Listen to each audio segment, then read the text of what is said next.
Hey musicians, Ken here.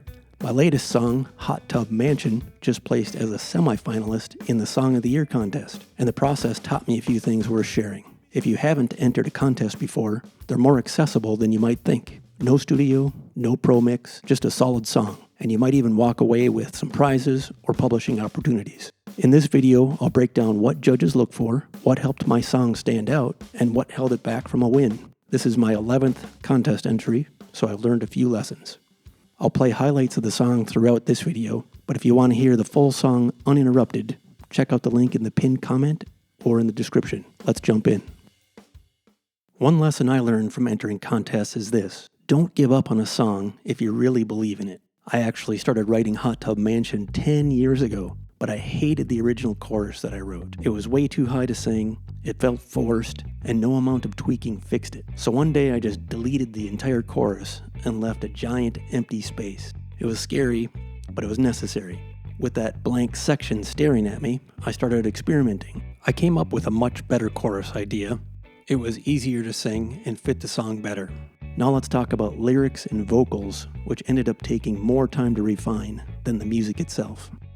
Now this song has a lot of words, and I had to figure out how to enunciate them clearly at speed while locking the phrasing into the groove. Let's listen to the first verse, and then I'll break down the challenges I had to overcome. You happened to be standing where your famous uncle died. The coins in his pocket rolled exactly to your side. Living with a woman who was once your uncle's wife. You couldn't find your own, so you took upon his life. Sticky, sticky lippy stuck inside a cola bottle. Full face beard, but you're walking with a toddle. Now did you hear how certain words landed with an accent? That was intentional, and it takes careful word choice and syllable shaping to make it work.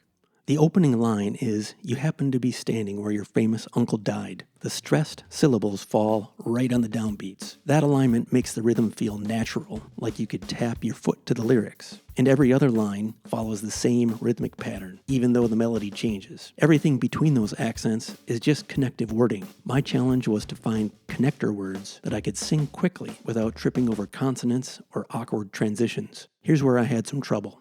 Now, one of my original lines in the third verse was flame grilled meats and New England lobster stew.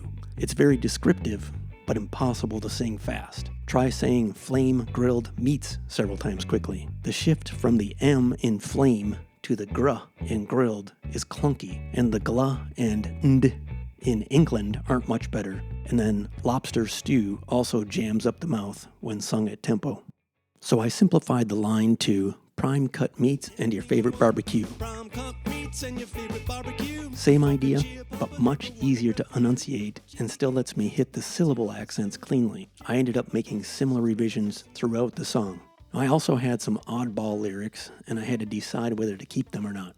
One unusual line that I kept was sticky, sticky lippy stuck inside a cola bottle. Lyrics that are quirky or humorous can land as clever, or they can make a song feel less serious. I decided to take the risk because the song is lighthearted, and I wanted a couple of memorable moments. Fortunately, some listeners told me this line made them laugh, so I guess it landed the way I intended.